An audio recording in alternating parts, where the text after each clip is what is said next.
So I'm going to talk about Freenet6 and some of the statistics and traffic usage and so on over the years.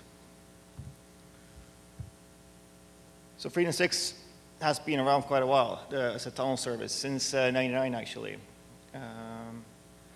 It's now tied to the gogoNET, and it's still growing, about 20,000 new tunnel users over the last year. So it's going forward. But let's move on to the more interesting parts, the actual traffic and so on. So it existed since 1999, and traffic was minimal until 2007, when it suddenly started to pick up. So what we're looking at here is a graph showing traffic between, I think it's January 2007 until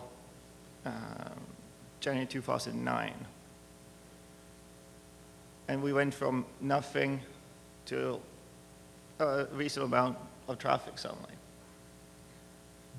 During the same time, the number of tunnels stayed more or less constant.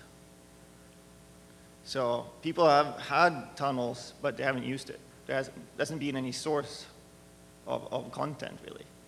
So they've been sitting there with the tunnels, and suddenly it started to pick up. We got the BitTorrent client that came out that started creating traffic on V6, which happened in '07.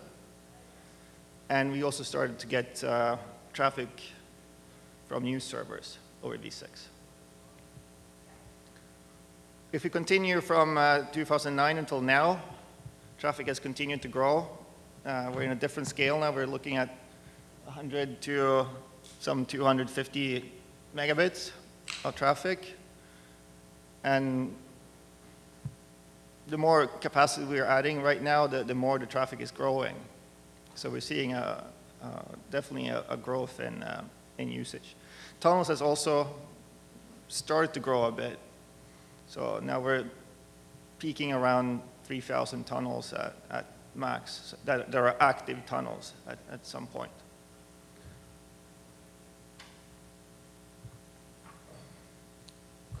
Looking a bit closer at what's happening right now, we see that on the other graph it looks like about 200 megabits on average right now, but if you look at a week here, we're peaking around 300, 320 megabits of IPv6 traffic, which is spread out over 4 servers around the world. So we have it in Montreal, in Amsterdam, Taipei, and in Sydney. So Amsterdam and Montreal are usually the busiest servers, because most of the users are in North America and Europe. But we see also a lot of people using the server in Taipei as well, since we're more or less at capacity in Europe, especially in Amsterdam.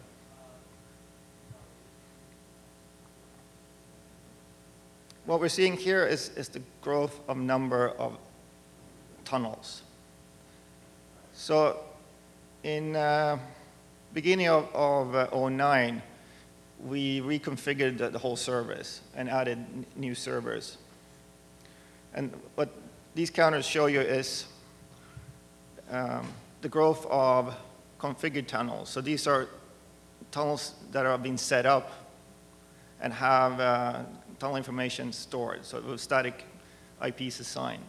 So we've gone from 0 to 40,000 tunnels in a year and a half, more or less. So these are unique users that have actually set up with a username, because what we don't see in this graph are the anonymous users, because we allow anonymous traffic and anonymous tunnels. And they are add on top of this, but they don't add to the aggregation. These are the actual registered users that have created a tunnel and used it. So this somewhat correlates to active tunnels, but not really, because it's two different information. What is more interesting is to look at the second graph, which shows us prefixes.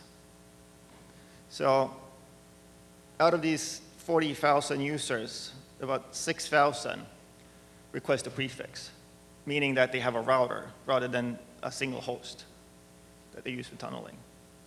So it's quite a significant part of users that do that. Looking closer at user behavior, it's very asymmetrical traffic.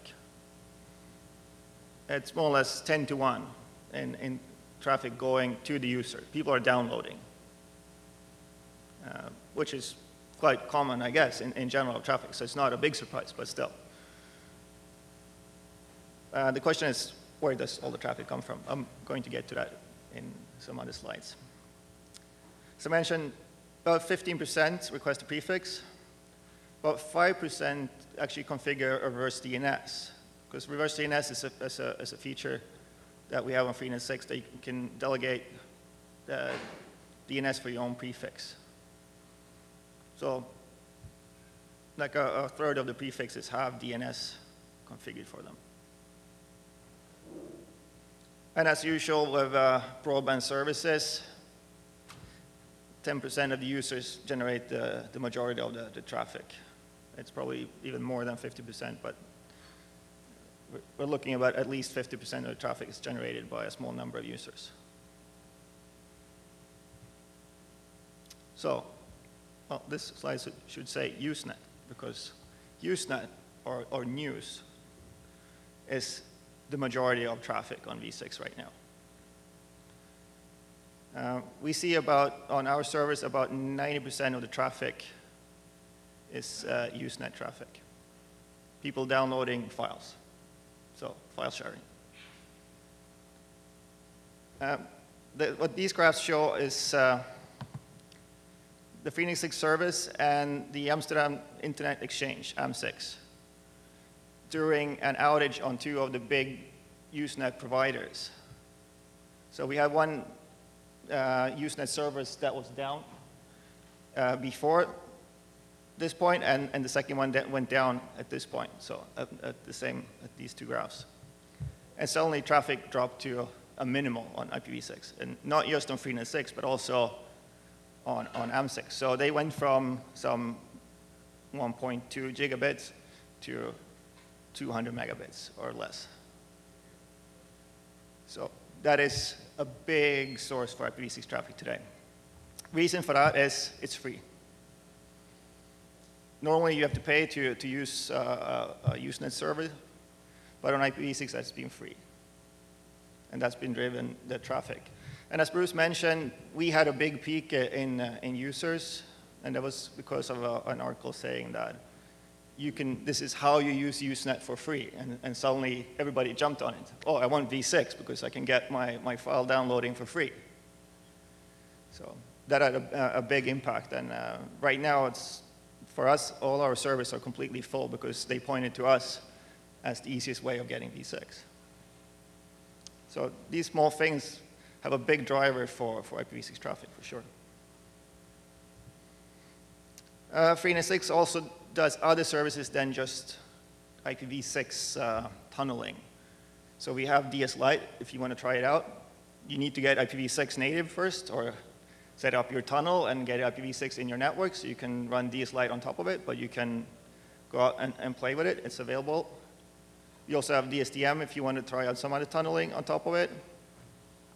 And we have the what we call home access feature for v6. It allows you to proxy from v4 to v6 to get into your home and access web services in your home using v6.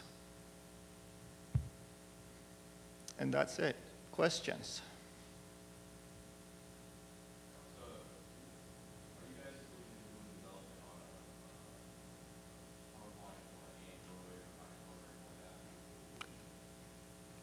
We are looking at it, but right now we haven't been working on it. It's a question of resources.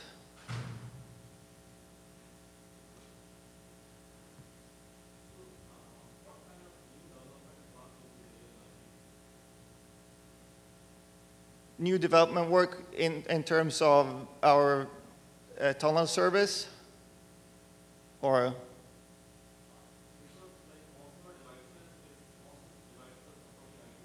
Yes.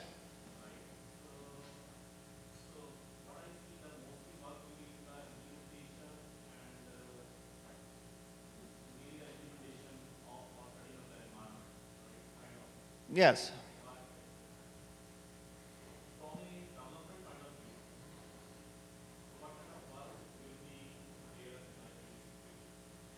Well, if you're talking generally, I mean, it's software. A lot of the software is missing, and that's why we see somewhat specific traffic right now, because there's limited applications and there are limited traffic sources. So as long as you can only reach a certain number of websites on v6, you can only reach a certain number of content sources in general, the traffic is going to be a bit skewed. And I mean, we know that a lot of traffic on internet today is file sharing in general, so it's not a surprise that there's a lot of file sharing, but we even get more than what we normally would see because that is what is available today. Those guys have moved somewhat ahead of the pack.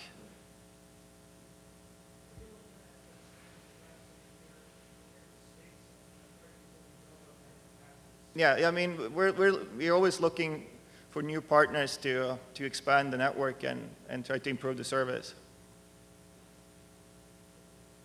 Okay, thank you.